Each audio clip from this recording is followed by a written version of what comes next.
आप सब बच्चों को मेरा प्रणाम।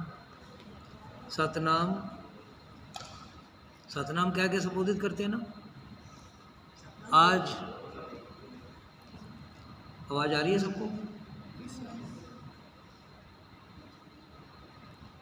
आज हम एक विशेष बात पर चर्चा करेंगे। सिर तो सबके लगा हुआ है ना, कि कोई है बिना सिर का?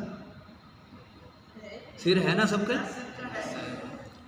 लेकिन सिर के अंदर ये जो गोल गोल सिर है जिसको हेड कहते हैं, इसके अंदर एक पार्ट है, उसका नाम है ब्रेन। पता ना? और ब्रेन की फंक्शनिंग, आपको क्या लगता है कि सबके ब्रेन की फंक्शनिंग अलग अलग कैपेसिटीज वाली है या सेम है? लगती है।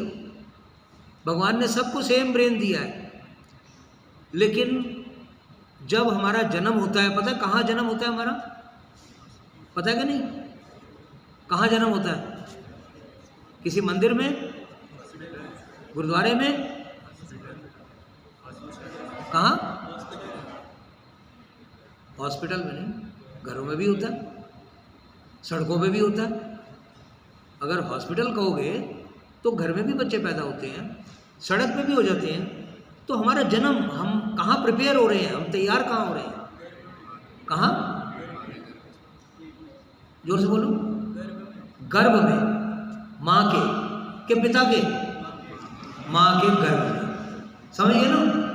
तो माँ का जो पेट होता है उसमें हमारा निर्माण हुआ है। It is not a matter of laughing. ये एक सीरियस बात समझो पहले ध्यान से। माँ के गर्भ में हमारा जन्म हुआ। समझ आ गई बात? ये क्लियर हो गया ना? कोई डाउट तो नहीं किसी को? उस 9 महीने में पहले 3-4 महीने तो हमारे शरीर के निर्माण में लग गए। शरीर का निर्माण हो गया 4 महीने में। फिर एक आत्मा प्रवेश करती है, जिसको आप कह रहे हो मैं हूं। वो आत्मा प्रवेश कर गई तो उसके दिमाग का, ये जो ब्रेन, उस दिमाग का, और दिमाग में क्या सोच चलेगी, उन चीजों का निर्माण होना शुरू हो जाता है। यानी 4 महीने अगर शरीर के निर्माण में, तो लगभग 5 महीने दिमाग के निर्माण में। तो इसका मतलब ज्यादा टाइम किसको लगा? ज्यादा टाइम दिमाग को लगा? नहीं, शरीर को ही लगा। शरीर को तो पूरे 9 महीने लगे ना। पहले 4 महीने में शरीर बना, और अगले 4 महीने, 5 महीने में शरीर भी बन रहा है और दिमाग भी बन रहा है। अब वो दिमाग, अब ध्यान से समझो, जो 5 महीने में दिमाग बन रहा है वो किसके हिसाब से बन रहा है? और शरीर जो 9 महीने में बन रहा था वो किसके हिसाब से बन रहा था? 9th, 10th, 11th, 12th, ठीक है ना? इन्हीं 2-4 क्लासों में से होना, possibly 9th and 11th, 10th and 12th। तो इतनी छोटी छोटी साइंस आपकी किताबों में आ चुकी है। और अब जो मैं बात बता रहा हूं वो एक गंभीर बात बता रहा हूं। डीएनए वगैरह भी आ चुके कि निर्माण कैसे होता है, थोड़ा थोड़ा प्रोसेस आ गया। अब मैं जो बात बता रहा हूं उसको ध्यान से सुनो। जो शरीर का निर्माण होता है, वो जो गुण पिता में और मां में होते हैं, दोनों के मिल के उस तरह के शरीर के गुणों वाला हमारा शरीर बनता है। 2 शरीरों के गुणों वाला एक शरीर बनता है। पता है इस बात का? XY पढ़ा हुआ ना? तो माता और पिता के शरीरों को मिला के तो एक शरीर बना, लेकिन दिमाग किसका बनेगा? जब शरीर अंदर बन गया हमारा 4 महीने में, तो दिमाग किसके हिसाब से बनेगा? पिता के हिसाब से बनेगा या मां के हिसाब से? बताओ, चलो कल्पना करके बताओ, अनुमान से बताओ। पिता तो अब उसका रोल नहीं है। अब सारा काम किसका चल रहा है? मां का चल रहा है। तो दिमाग किसके हिसाब से बनेगा? मां के हिसाब से बनेगा। अगर उन 5 महीनों में, यानी प्रेगनेंसी के दौरान, प्रेगनेंसी की डेवलप्ड स्टेज कहते हैं उसको, उस 5 महीने में अगर माँ खुश है तो बच्चा कैसा होगा? रोंदूमल नहीं हो सकता, बच्चा खुश ही होगा। अगर उन 5 महीनों में माँ कभी कभी रोती है तो कोई ना कोई दुख बच्चा भी लेकर ही पैदा होगा, उसको दुखी रहने की आदत पड़ गई क्योंकि माँ रोई थी। ये बात समझ आई? क्लियर हो गई बात कि नहीं? अब माँ जिस तरह से रहेगी उस तरह के बच्चे का निर्माण होगा। बाप चाहे रोता रहे हंसता रहे कोई फर्क नहीं पड़ता, क्योंकि बच्चा किसके कंट्रोल में आ गया? माँ के कंट्रोल में। लेकिन बाप का एक रोल रह जाता है पक्का 100%। बाप की ये ड्यूटी है कि उन 5 महीनों में माँ को, अब यानी अपनी पत्नी को, वो कैसे रखे? खुश रखे। बस अगर उसने अपनी पत्नी को दुखी किया तो समझो वो बच्चा भी दुखी प्रवृत्ति वाला पैदा हो गया, वो दुखी रहेगा, फिर उसको रोने की आदत पड़ी रहेगी। मेरी आदत ज़्यादातर मैं खुश ही रहता हूँ, मैं रोता हूँ। जब मैं एकांत में बैठता हूँ तो भगवान को याद करता हूँ तो बहुत रोता हूँ। मुझे ये याद आती है कि हे भगवान जी, ये सुनने में आता है कि आप तो सब जगह हो, आप अंदर भी हो बाहर भी हो, अब इतने अंदर घुसे हुए हो तो कभी थोड़ा सा फीलिंग में तो आओ, दर्शन तो दो, कैसे हो आप, किस तरह से काम कर रहे हो, कैसे इस दुनिया को चला रहे हो। यहाँ तो ये मैडमों से पूछो, यहाँ के मैनेजर से पूछो, अपने स्वामी से पूछो, एक संगठन को चलाना कितना मुश्किल काम होता है। कल्पना कर सकते हो? आपके परिवार में आपके पापा को कितनी दिक्कतें होती हैं, कितनी ट्रबल, कितनी मेहनत, सारी चीज़ें इन्वॉल्व होती हैं। और यहाँ इतनी बड़ी दुनिया जिसमें भारत देश भी है और अमेरिका भी और सारे दुनिया के 200 से ज़्यादा देश हैं, और इसके अलावा कई प्लैनेट्स हैं। एक सन ये है हमारे सामने, इस तरह के कई सोलर सिस्टम है। इतनी सारी दुनिया को चलाने वाले को क्या कोई परेशानी नहीं होती? कितनी ब्यूटीफुल पर्सनैलिटी है भगवान, कितना ब्यूटीफुल माइंड है। और रोता हंसता तो मेरे को लगता है ही नहीं, ना रोता है ना हंसता है, अपना काम करता रहता है। फुर्सत ही नहीं इतनी सारी दुनिया को मैनेज करना, हर एक के दिमाग में घुसा हुआ है। और जितना मेरे को लगता है ना मेरे अंदर है, उतना ही फील करो तुम्हारे अंदर भी। लेकिन हम इस चीज को भूल के, अगर हमारे से कोई पूछे who are you, what is your name, who are you का आंसर में सबसे पहले नाम बताओगे ना? क्या? जोर से बोलो। यश। यश। तुम्हारे से कोई पूछे नाम बताओगे ना अपना, यानी you are Yash. somebody is Ram, somebody is Shyam, somebody is Harminder, है ना, अलग अलग नाम।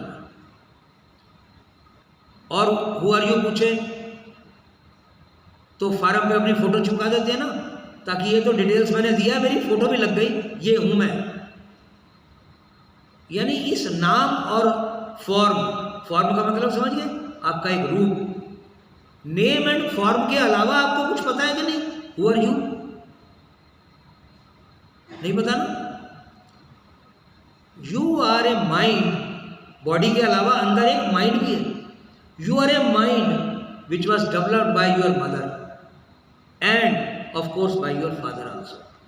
क्योंकि बाप ने जैसे ही मां को रखा, मां ने वैसा दिमाग बना के आपको अब पैदा हो गए।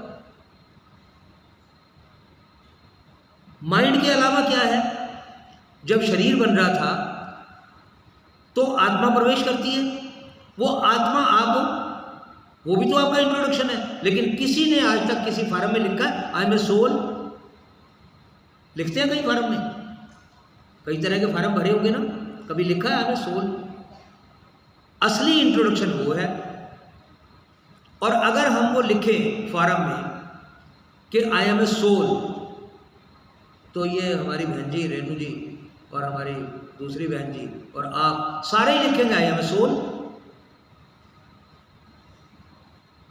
तो अब बताओ, नाम अलग, फॉर्म अलग, हमारा रूप अलग, फोटो अलग, पिता का नाम अलग, माता का नाम अलग, एड्रेस अलग। अगर एक चीज है कॉमन तो क्या है वो? सारे लिखेंगे आई एम ए सोल। तो अपना इंट्रोडक्शन कंप्लीट देना चाहिए, कम से कम अपने पास समझना तो चाहिए ना। फार्मों में तो चलो फॉर्मेलिटी है, जो उन्होंने कहा वो भरते हैं, लेकिन अपने आप को पहचानने के लिए आप ये चीज़ पक्की मन में धारणा बना लो कि आपके अंदर सोल जो आत्मा है, उस आत्मा के रूप में कौन बैठा है, जो एक ही है सारी दुनिया में, भगवान परमात्मा। आत्मा तो कहने का नाम है, असल में वो परमात्मा ही है। तो हमारा सबका इंट्रोडक्शन क्या है? एक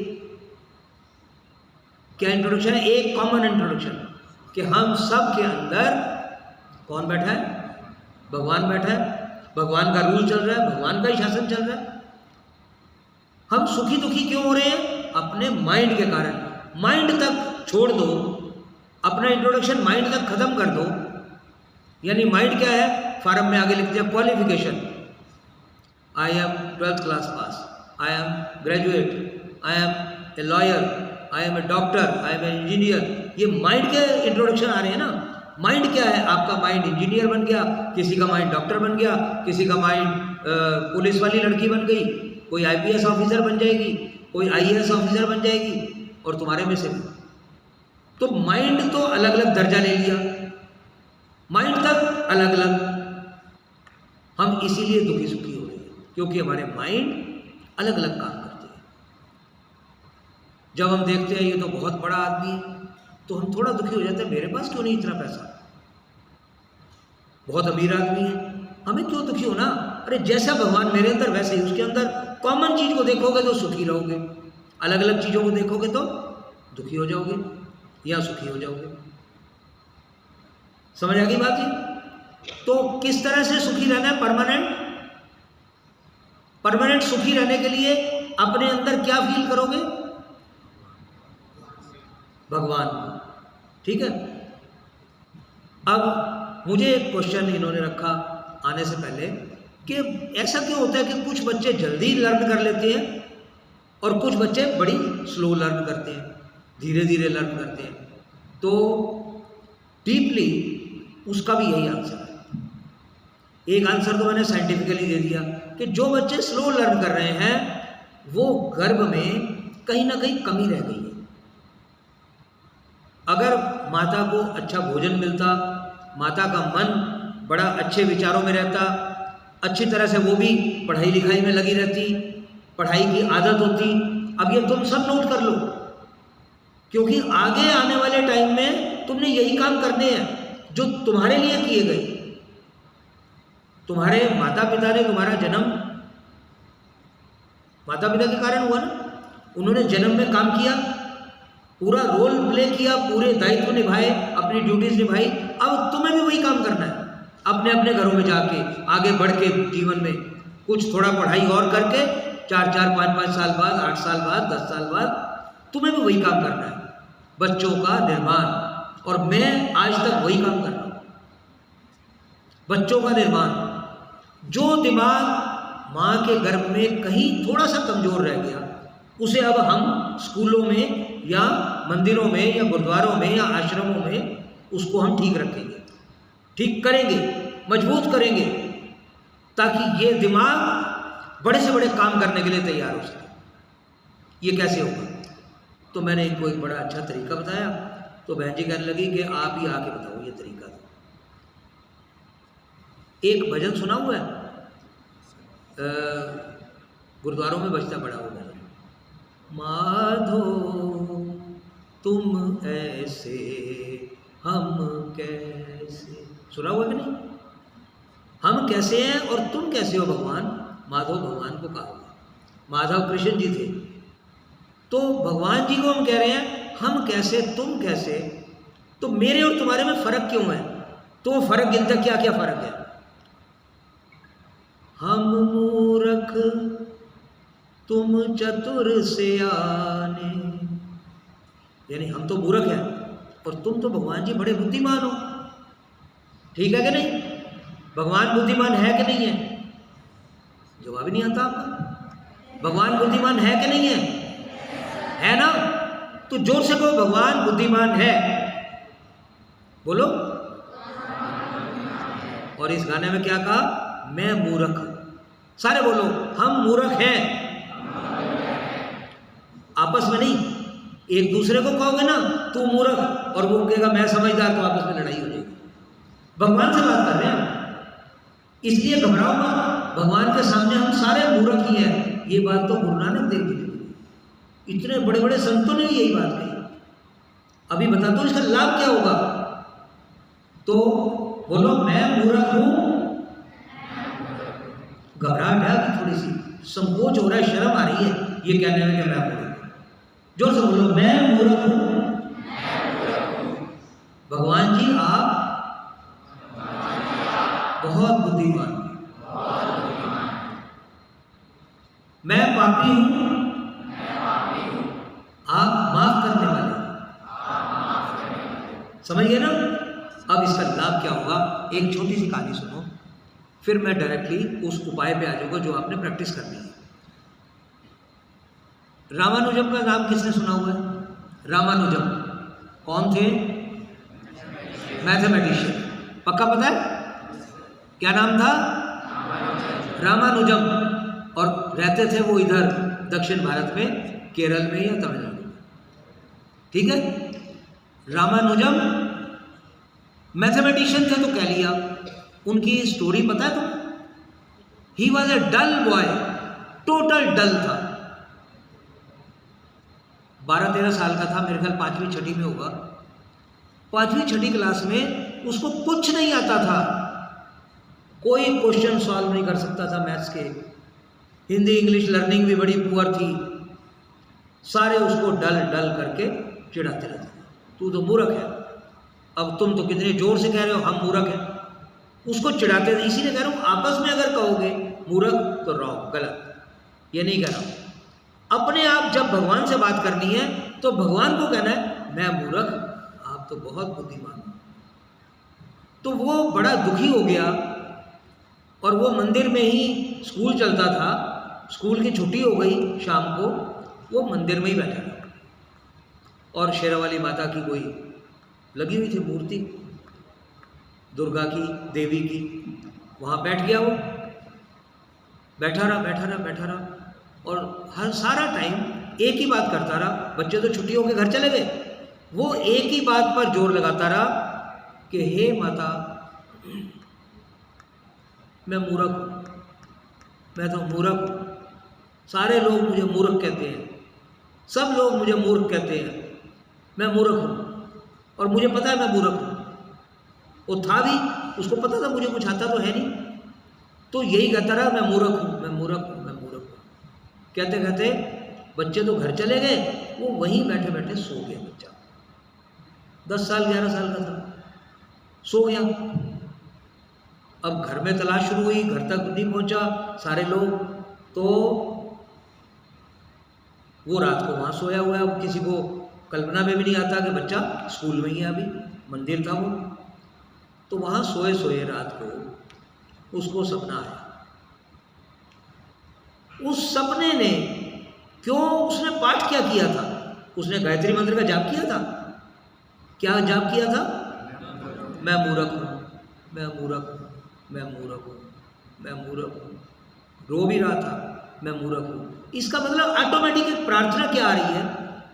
क्या प्रार्थना बन रही है इसकी?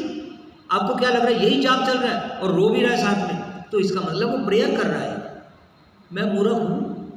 इसका मतलब बिना कहे वो कह रहा है मुझे भी समझदार बना। उसको दुख लग रहा है मूर्ख होने पर, तो प्रार्थना तो यही आ रही है ना कि मुझे भी समझदार बना, क्या नहीं? तो रात को उसको सपना आया, देवी माता ने दर्शन दिए। उसने कहा रामानुजम तू चिंता न कर, तुझे सारा मैथ्स आता है और तू सारी दुनिया में सबसे नंबर 1 मैथमेटिशियन है। वो उठा सुबह 3-4 बजे, उठ के उसने कहा ये कैसा सपना आ गया, मुझे माता रानी कह रही है कि तू तो सारी दुनिया में सबसे ज़्यादा मैथ्स को जानता है, ये तो हो नहीं सकता। तो वो घर गया। अब घर वालों ने कहा कि तू कहाँ था, वो इंक्वायरी लग गए करने। इसका मन लग गया कि मेरे को माता रानी ने कहा कि तू सबसे बड़ा मैथमेटिशियन है, सबसे ज़्यादा बड़ा गणितज्ञ है, तुझे गणित बड़ी अच्छी तरह आता है। तो उसने कहा मैं जरा चेक करूं। अपनी किताब उठाई उसने और सवाल किया, फिर पीछे आंसर होते थे ना, अभी भी होते होंगे, आंसर चेक किया, फिर दूसरा सवाल किया, आंसर चेक किया, एक एक करते करते करते करते सारा मैथ्स कर गया 1-2 दिन के अंदर। उसने कहा वाकई ये तो मुझे तो सारा आ गया, ये पता नहीं कैसे जादू। लेकिन ऐसा जादू हो सकता है, तुम्हारे मन में भी हो सकता है, लेकिन ये मान तो लो कि भगवान जैसी बुद्धि हमारी नहीं हो सकती। और हमें दूसरों को नहीं चढ़ाना, अपने आप को चढ़ाना। भगवान से बुद्धि मांगनी है और दूसरे को कहना नहीं किसी को, तो भगवान ही तुम्हारा टीचर बन जाएगा। और भगवान ऐसा टीचर है, वो पढ़ाने नहीं आएगा टीचर की तरह, वो आशीर्वाद दे देता बस। तो उसके बाद क्या हुआ, 3-4 दिन के बाद उसने अगली क्लास का मैथ्स लिया। एक लड़के को कहा कि अपनी क्लास का मैथ्स दे दे, 5वीं में था तो 6ठी क्लास का मांग लिया। और 6ठी क्लास वाला कहने लगा अपना तो कुछ आता नहीं तुझे, उनको क्या पता है सारा कर गया वो, तो तू मेरी कहता मुझे दे दे, 2-3 दिन के लिए दे दे, मैं दे दूंगा वापस। फिर अगली क्लास का मैथ्स लिया, वो भी कर दिया। 7th का लिया, वो भी कर दिया। 8th का, 9th का, 10th का, लास्ट क्लास तक का सारे मैथ्स कर गया अपने आप। और उसने देखा अपने आप ही आती जा रही है, एक एक करके अपने आप चीज़ें बनती जा रही है मेरे अंदर, सारे फार्मूला उनको सॉल्व करना, हर चीज़ आई जा रही है। इस तरह से वो मैथमेटिशियन बन गया। अब ये कहानी झूठी लग रही है ना, विश्वास नहीं हो रहा ना, लेकिन तुम प्रैक्टिस करके देखो।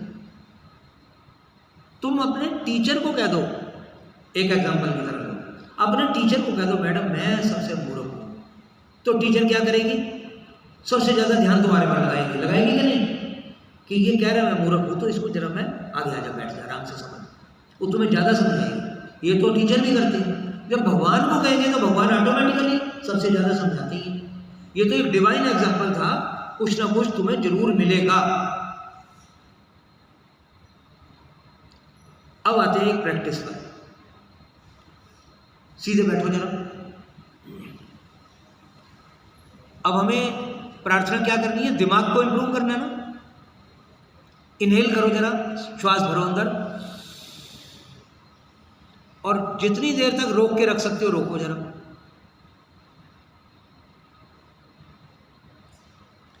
जब लगे हैवीनेस आ रही है तो एक्सहेल कर देना।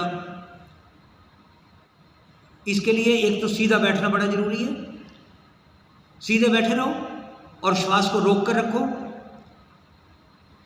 जब लगे भारी पड़ रहा है, कंपल्शन हो रही है, तो एक्सहेल कर दो, आराम से श्वास लो, 2-3 बार में एक्सहेल करो। मैं देख रहा हूं अभी तक भी कई लोगों ने होल्ड कर रखा है। ये कितना ब्यूटीफुल है रिटेंशन, इसको कहते हैं रिटेंशन, रिटेन करना। तुमने सांस को रोक लिया, कितनी देर तक, किसी ने 10-20 सेकंड रोका होगा, किसी का आधा मिनट हुआ होगा। घर पे प्रैक्टिस करोगे तो 1 मिनट नॉर्मल बात बन जाएगी आपकी। नॉर्मली आप 1 मिनट तक सांस को रोक सकते हो। अब किसी ने पढ़ा हुआ है 1 मिनट में हम कितने सांस लेते हैं, मनुष्य कितने सांस लेता है पता है? 14, 15, 16, 15 के आसपास 1 मिनट में सांस लेते हैं। और आपने कितने सांस लिए 1 मिनट में? 1 मिनट में 15 सांस और 1 मिनट में 1 सांस, किसकी कैपेसिटी ज्यादा होगी? एक वाले की। इसका मतलब उसके लंग्स में इतनी शक्ति है कि 1 मिनट तक सांस ही नहीं लेगा। और वो जो रिटेंशन फेज है ना, उस रिटेंशन फेज में अब अगली बार अभ्यास करेंगे तो आंखें बंद करना, और आंखें बंद कर 1 मिनट अभी देखो ध्यान से, आंखें बंद करके यहां माथे के बीच में ध्यान लगाओ, दोनों आंखें ऐसे ऊपर को देखें, माथे के बीच में।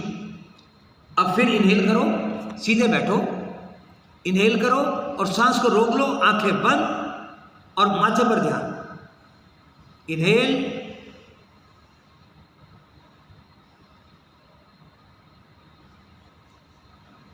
Focus on your forehead, central point of your forehead, जहां पर बिंदी या तिलक लगाते हैं वहां पर ध्यान लगाओ।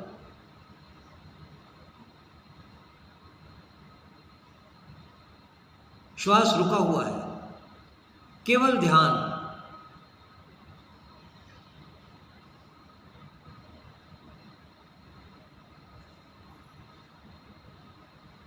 केवल ध्यान माथे पर, बिंदी लगाने वाली जगह पर, तिलक लगाने वाली जगह पर। थोड़ी सी देर के लिए बस, जितना श्वास लेने की कंपल्शन हो तो एकदम एक्सहेल कर दो धीरे धीरे, और 3 बार में एक्सहेल करो।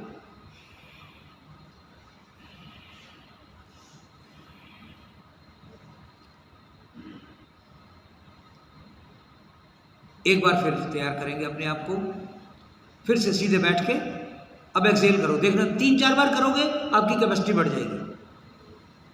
फिर करो, इनहेल,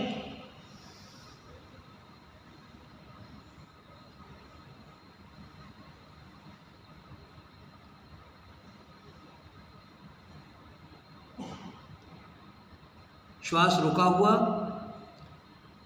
और ध्यान माथे पर।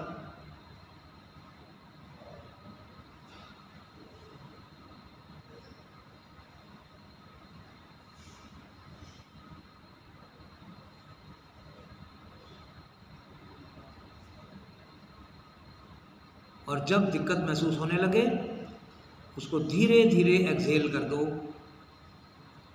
जितनी देर रोक सकते हो रोको। ये तुम्हारे लंग्स की कैपेसिटी बढ़ाता है। और जब हम श्वास नहीं ले रहे होते तो अंदर जीवन कैसे चल रहा है?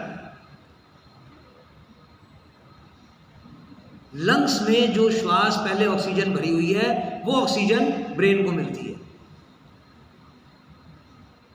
रुकी हुई ऑक्सीजन एकदम प्रेशर के साथ ब्रेन में जाती है और दिमाग को एक्टिवेट कर देती है। जो लोग स्लो लर्नर होते हैं ना, जिनको धीरे धीरे आराम आराम से देर बाद याद होता है, उनके दिमाग की नसों में कहीं थोड़ी थोड़ी कमजोरी होती है और उस कमजोरी को दूर करने का एक ही तरीका है, प्रेशर के साथ उनको ऑक्सीजन मिले।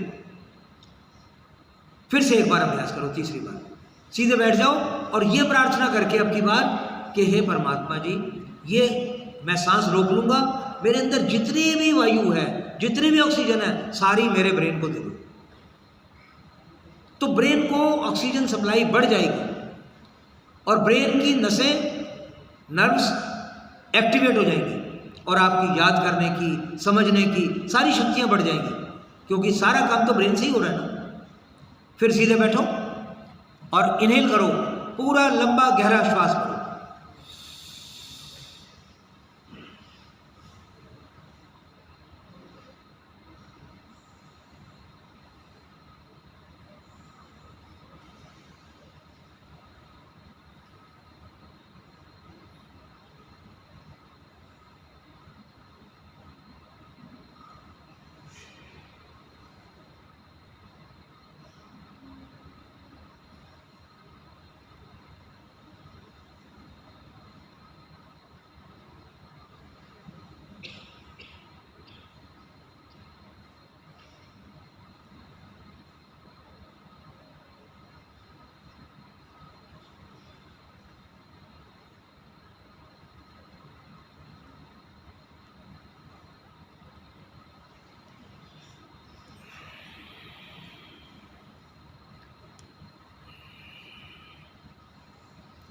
मजा आया इसमें?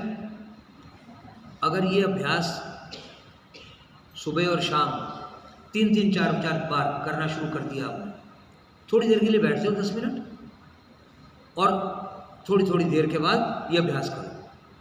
देखना 3-4 बार करोगे 10-15 मिनट निकल जाएंगे और आपको एक नई आदत पड़ जाएगी सुबह और शाम घर में बैठ के मेडिटेशन करने की। इतना माइंड डेवलप हो जाएगा। ये तो हो गया पोस्चर और प्राणायाम का तरीका कि दिमाग को एक्टिवेट कैसे करना है। अब मैं आ रहा हूँ, एक बड़ा ब्यूटीफुल मंत्र है वेद का। वेद सुना हुआ है? वेद क्या होते हैं? वेद पता? क्या कितने वेद? 4 वेद। पता है सबको? नहीं पता था? ये लड़कियों को नहीं पता, तुम्हें सबको पता है? कौन कौन से वेद है बताओ जरा, सीक्वेंस से याद कर लो इसको। पहला ऋग्वेद, दूसरा यजुर्वेद। ऋग्वेद तुम भी याद कर लो, ऋग्वेद, यजुर्वेद, सामवेद, अथर्ववेद।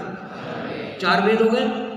अब इन चारों में क्या है और वेद है क्या? क्योंकि एक वेद मंत्र का हमने अभ्यास करना है, उससे पहले ये जरूरी है कि ये मंत्र आया कहाँ से। अब उसके लिए भी एक छोटी सी स्टोरी सुनाऊंगा जिससे आपको पता लगेगा वेद क्या है। कल्पना करो, अभी कल्पना से पहले एक सच्चाई जानते हो तुम लोग, तुम्हारा जन्म कहाँ से हुआ? मम्मी पापा के थ्रू, ठीक है? मम्मी पापा के थ्रू हुआ। मम्मी पापा का जन्म कहाँ से हुआ था? उनके मम्मी पापा यानी आपके दादा दादी। आपके दादा दादी का जन्म कहाँ से हुआ था? उनके मम्मी पापा। उनका जन्म कहाँ से हुआ था? अगर ये चेन लिखनी शुरू कर दो तो तुम्हें अगर यहाँ से दिल्ली तक की एक कागज दे दिया जाए, फिर उसके बाद अमृतसर और इधर कहीं पहाड़ों पे पूरा लंबा रोल बना लो सारी दुनिया का, सारी धरती का, तो भी सबके नाम, चेन खत्म नहीं होगी, चेन चलती रहेगी ना। अब मैं आपसे एक क्वेश्चन पूछता हूं कि इस दुनिया में फर्स्ट मैन कौन था? उसके मम्मी पापा थे? जब मैं कह रहा हूं फर्स्ट मैन तो means first man, first means first, तो उसके मम्मी पापा तो थे ही नहीं। वो टाइम था सृष्टि के निर्माण का, पूरा यूनिवर्स, पूरी सृष्टि बनी। भगवान ने अपने आप को डिफरेंट लोगों के रूप में अभिव्यक्त कर दिया। तो एक कल्पना ये आ जाती है कि मान लो 1000 आदमी पैदा हो गए, राइट? भगवान ने पैदा कर दिए, कभी भी कहीं से भी पैदा कर दिए, बस उसके बाद वो चेन बनेगी कि अब पुरुष और स्त्री मिलके आगे बच्चों का निर्माण करेंगे। वहां से वो चेन बन गई। पहली उसको कहते हैं, एक वर्ड पढ़ा होगा इंग्लिश में, बायोलॉजी की किताबों में, सेक्सुअल रिप्रोडक्शन और असेक्सुअल रिप्रोडक्शन। एक सेक्सुअल रिप्रोडक्शन में पेरेंट्स होते हैं, मदर एंड फादर, ठीक है?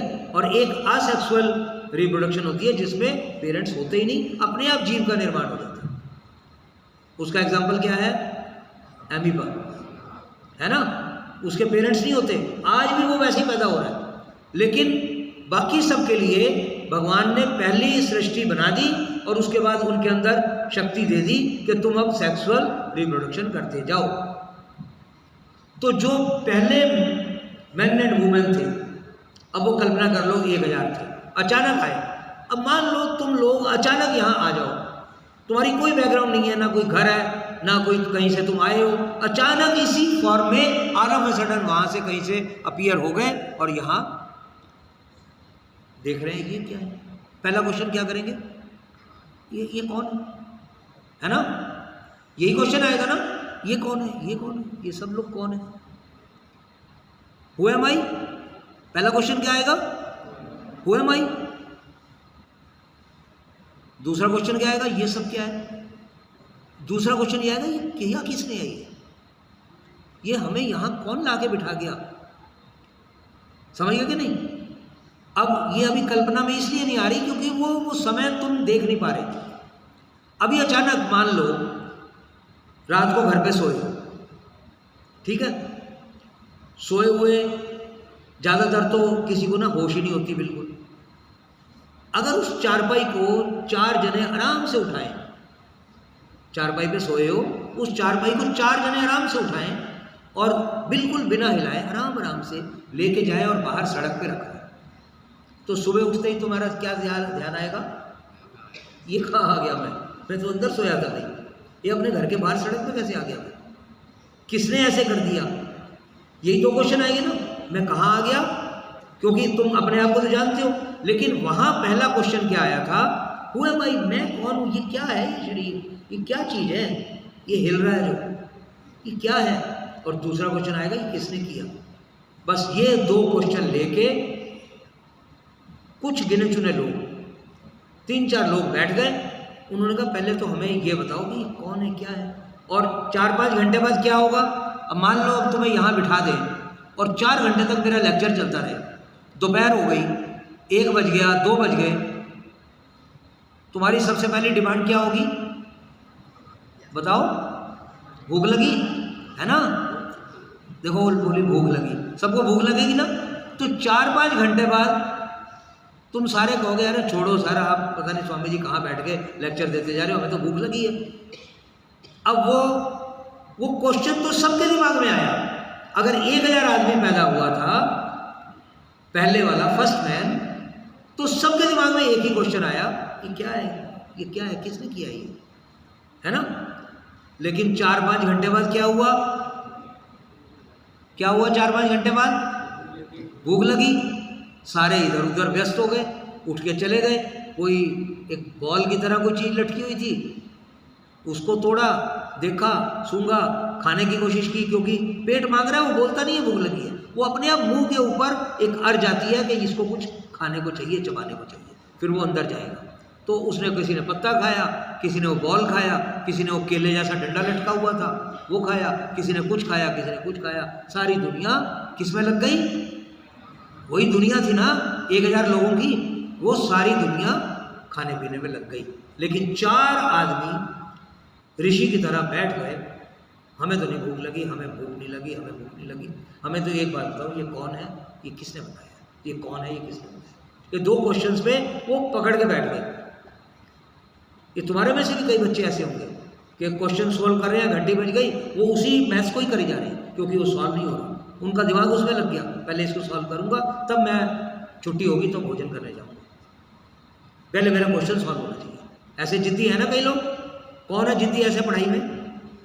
अरे सारे हाथ खड़े कर दो, सारे हाथ खड़े करो, हम ऐसे जिद्दी बनेंगे। सब हाथ खड़े करो। ऐसे जिद्दी बनोगे कि नहीं? पढ़ाई में ऐसे जिद्दी बनोगे कि नहीं?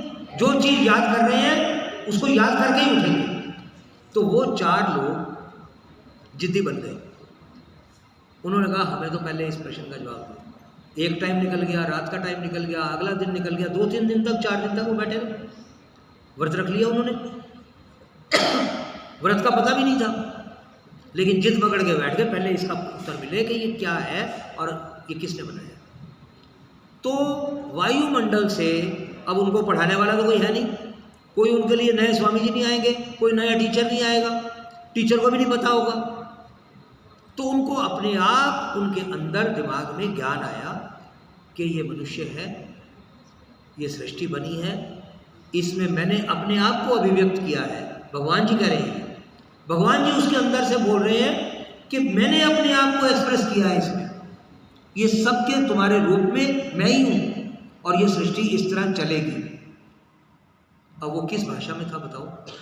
उनकी तो कोई भाषा भी नहीं थी, ज्ञान आ गया, बोल सकते नहीं। तो इस तरह वो जो ज्ञान है वो है वेद। किताबें तो थी नहीं, ना वो किताबें छापने के लिए कागज था, ना लिखने के लिए पेन था, ना छपाई की मशीन थी, लेकिन अंदर ज्ञान आ गया। वो ज्ञान है वेद। वेद का लिटरल मीनिंग पता क्या होता है? वेद मैंने जानना, वो जान गए, बस उनको पता लग गया। 3, 4, 5 दिन, 10 दिन, पता नहीं कितने बैठे वो, और उनको पता लग गया कि ये भगवान ने सृष्टि बनाई है और भगवान हर प्राणी में अंदर प्रविष्ट है। तो उन्होंने उस तरह से व्यवहार करना शुरू कर दिया। और दूसरे लोग जो खाने पीने में लग गए थे, एक के हाथ में अमरूद आया, दूसरे ने देखा और तो कोई अमरूद है ही नहीं और ये वजह से खा रहा है, दूसरे ने उससे छीन लिया, वो छीना झपटी में लग गए। और आज भी यही हो रहा है, जो लोग भगवान की भक्ति में नहीं लगते वो छीना झपटी में लगते हैं। क्लियर होगी बात? अब तुम अपने अंदर एक क्वेश्चन कर लो, जैसे रामानुजम ने क्वेश्चन किया था, मैं मूर्ख हूं, मुझे ज्ञान दो। तुम देखना भगवान जी यहां ज्ञान देंगे। मुझे भोजन नहीं करना, मैं तो प्राण रोक के बैठा हूं। भगवान जी ज्ञान देंगे। मेडिटेशन करो, भगवान से कहो मैं तो मूर्ख हूँ, मुझे ज्ञान दो। भगवान जी क्या देंगे? खाने पीने का सामान तो दे ही रखा पहले ही। एक ज्ञान रह गया था, जिसको मांगना था तो मिलना था, नहीं मांगना तो नहीं मिलना। अब तुम सब लोग उठ के घर से यहाँ स्कूल आते हो, ज्ञान के लिए आते हो ना, मांगते हो ना। टीचर से एक ही तो चीज मांगता है। वैसे तो गुरु को दक्षिणा देनी होती है, लेकिन गुरु से सारी उम्र लेता भी तो है। और देखो कितना निकम्मा है बच्चा, स्टूडेंट, शिष्य, गुरु को एक बार दक्षिणा देता है साल में, और सारा साल गुरु से लेता है, फिर भी गुरु खुश होता है। तो भगवान भी ऐसा ही है, भगवान से हर वक्त मांगो, हर वक्त मांगो, हर वक्त मांगो। अगर कोई चीजें मांगोगे तो भगवान जी कहेंगे सब कुछ तो दे रखा है। खेती करो, अब तो इंडस्ट्रियां लग गई, उद्योग लग गए, बसें और हवाई जहाज बन रहे हैं, जो मर्जी तुम लगाओ, इंजीनियर बनो, जो मर्जी करो। लेकिन अगर अच्छी बुद्धि मांगनी है तो थोड़ी देर बैठो मेरे पास, भगवान अंदर ही है, अंदर ही बैठो, सांस रोक लो, जिद करो, भगवान जी मुझे ज्ञान दो, मुझे ज्ञान दो। ध्यान यहाँ लगाते हैं इसीलिए क्योंकि ये यहाँ ज्ञान आएगा, इसके अंदर आएगा। क्लियर हो रही है ना बात?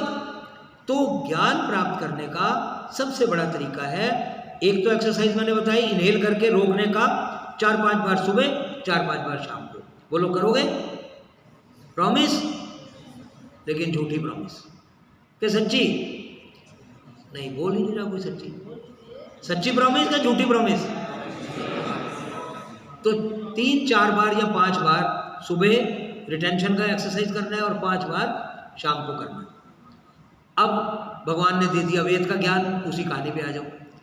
वो ज्ञान चलता रहा, धीरे धीरे भाषा विकसित हुई और धीरे धीरे वो किताबें छपी, वो किताबें अब वेद के रूप में आ गई। लेकिन अभी भी केवल किताबें पढ़ने से वेद 4 वेद हो गए, ऋग्वेद, यजुर्वेद, सामवेद, अथर्ववेद। वो 4 किताबें हैं अब तो सिर्फ। ज्ञान तो अभी भी वायुमंडल से मिलता है।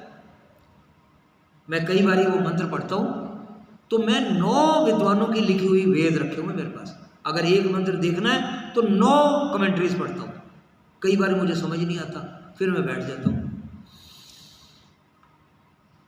हे भगवान जी आप ही बताओ, इसका मतलब नहीं समझ आ रहा, मैं तो मूर्ख हूँ, मुझे तो कुछ समझ नहीं आता। और तुम्हें सरप्राइज होगा, मैं वेद पढ़ रहा हूँ, मैंने संस्कृत सिर्फ 2-3 साल पढ़ी, 6वीं, 7वीं, 8वीं में। मैं कोई बहुत बड़ा संस्कृत का विद्वान नहीं हूँ, लेकिन भगवान की भक्ति से वेद का ज्ञान आज भी मिलता है।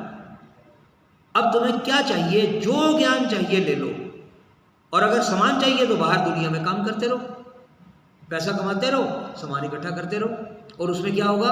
पैसा कमाने की होड़ में कहीं ना कहीं लोगों की छीना झपटी भी होगी, कहीं झूठ भी बोलना पड़ेगा, कहीं दूसरे के अधिकार भी चुराने पड़ते हैं, कहीं चोरियां करनी पड़ती हैं। ईमानदार बन के जीवन चलाओगे तब भी आपको सामान मिलेगा, बेईमान बनोगे तो भी सामान मिलेगा। ईमानदार बन के जीवन चलाओगे तब भी मिल जाएगा।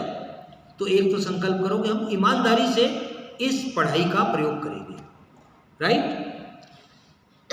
दूसरी बात, ज्ञान किससे लेंगे? जितना माँ ने देना था दे दिया। अब माँ के गर्भ में दोबारा नहीं जा सकते कि कोई दूसरा ज्ञान ले और हमें दे दे।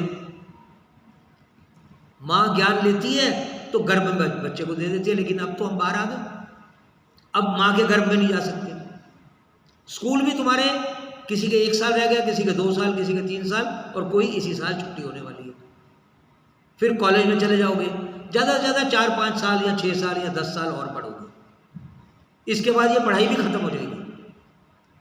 तो इसका मतलब क्या है? ज्ञान मिल गया पूरा? लोग ऐसे ही समझते हैं। लोग सोचते हैं पढ़ाई पूरी हो गई।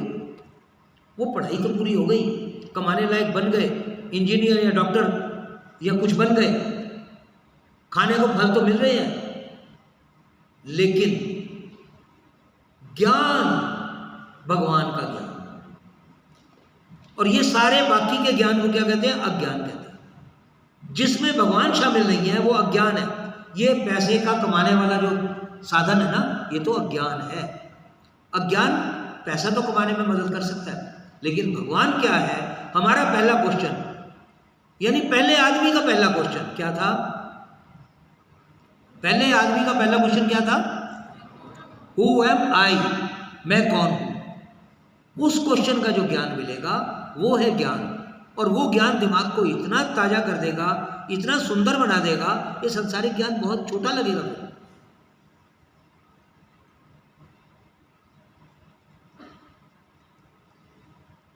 तो उस संसारिक ज्ञान की और भगवान के ज्ञान की दोनों में मदद करता है ये प्राणायाम सिस्टम, और दोनों में मदद करेगा एक गायत्री मंत्र। आता है आपको?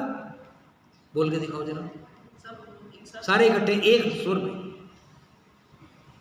ओम भूर्भुवः स्वः तत्सवितुर्वरेण्यं भर्गो देवस्य धीमहि धियो यो नः प्रचोदयात्। फिर से, ओम भूर्भुवः स्वः तत्सवितुर्वरेण्यं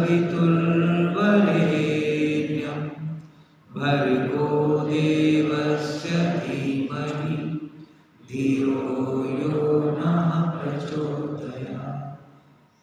वंस अगेन, एक बार और।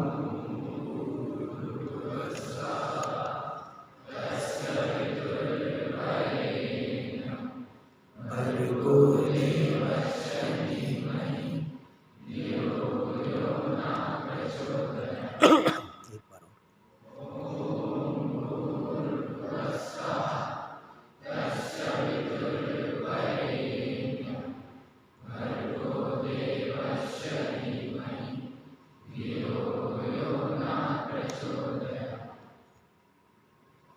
वेरी गुड, बहुत अच्छा उच्चारण भी है आपका।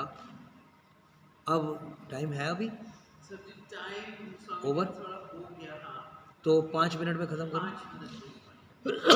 तो ये 5 मिनट में मैं 5 मिनट में इसका थोड़ा सा मीनिंग डिस्कस करते हैं बस। ये मंत्र इतना ब्यूटीफुल मंत्र है कि इस मंत्र में बुद्धि की प्रार्थना की गई है। एक एक शब्द को देखो, 5 मिनट में खत्म करना है हमने। ओम, ओम क्या है? ओम एक वाइब्रेशन है, वाइब्रेट करके देखो। ओम,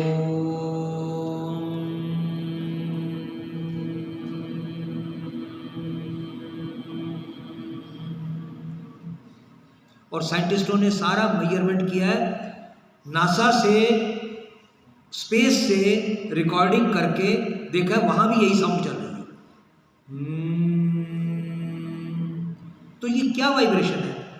ये तरंग भगवान की है। जब आप बैठ जाते हो ना इनहेल करके सांस रोक के, तो आपकी वाइब्रेशन उस वाइब्रेशन से मिल जाती है। ओम क्या है? वाइब्रेशन। और वाइब्रेशन क्या है? वाइब्रेशन में, सारी वाइब्रेशन में क्या है? भगवान है। तो ओम भगवान ही है। भू भुवः स्वः। भू क्या है? भूमि, भूमि के नीचे, अंदर भी है वो वाइब्रेशन। भुवा क्या है? भूमि के ऊपर, सारा एटमॉस्फेयर, यहां भी है वो वाइब्रेशन। और स्वाहा क्या है? स्पेस। हमारे शरीर में भू भुवा स्वाहा क्या है पता है?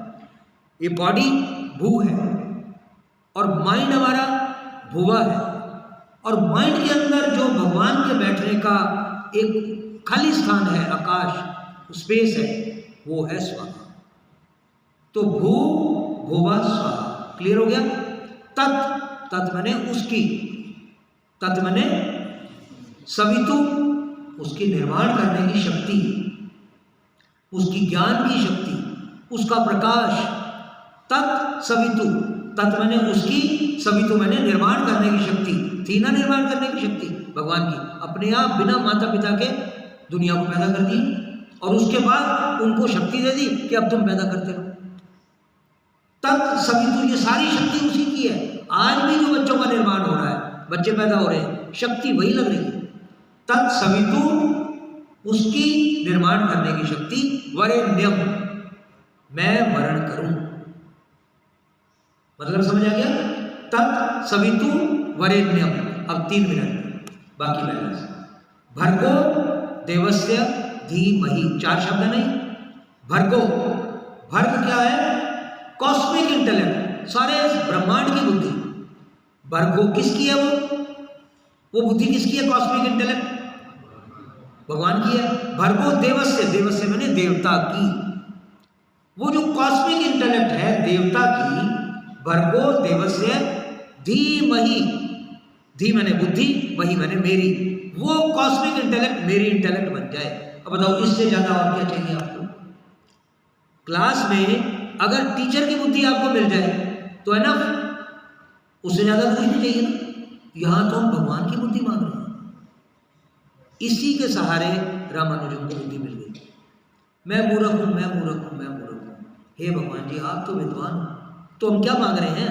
ऑटोमेटिकली सिर्फ ये रट थोड़ी लगा रहे हैं, हम ये रट लगा रहे हैं कि मैं मूर्ख हूं, भगवान जी आप बहुत विद्वान हो, अपनी बुद्धि मेरे को दे दो, मेरे पास बुद्धि नहीं है। भगवान जी से केले मांगो तो केले दे दिए, सेब मांगोगे सेब दे दिए, पैसा मांगोगे पैसा दे दिया, अब बुद्धि भी मांगो तो भगवान जी से बुद्धि। भर्गो देवस्य क्या मतलब? देवता की जो भर्ग है, भगवान की जो कॉस्मिक इंटेलेक्ट है, धीमहि, ये सबसे ब्यूटीफुल पार्ट है। भगवान की बुद्धि मेरी बुद्धि बन जाए, अब बताओ कोई डर नहीं रहेगा, गारंटी दे रहा हूं। भर्गो देवस्य धीमहि, और उसके बाद लास्ट 1 मिनट, धियो यो नः प्रचोदयात्। धियो यो, धियो फिर बुद्धि, बुद्धियों को जो, ना मैंने हमारी, अब एक मेरी नहीं, मैं सबके लिए प्रार्थना कर रहा हूं।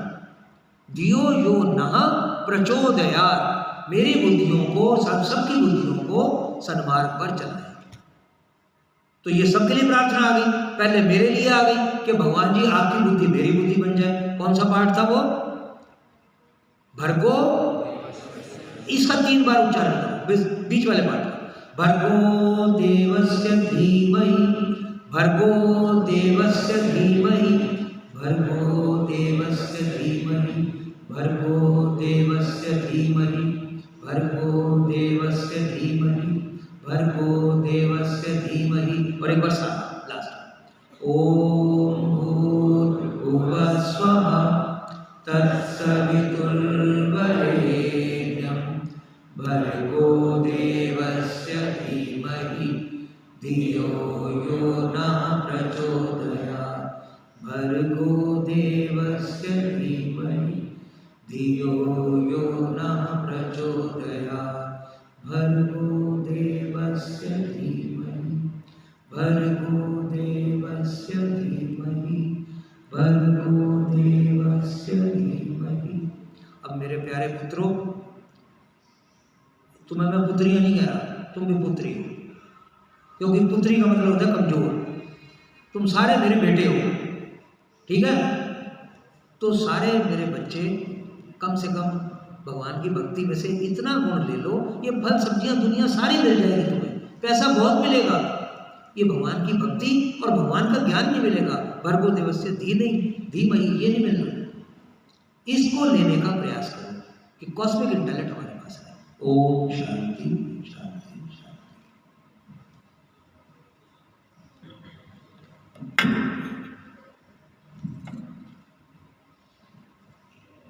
Thank you so much, sir, for making this occasion very special with your meaningful words and the knowledge that you have given to us. It means a lot to us. Thank you again, sir.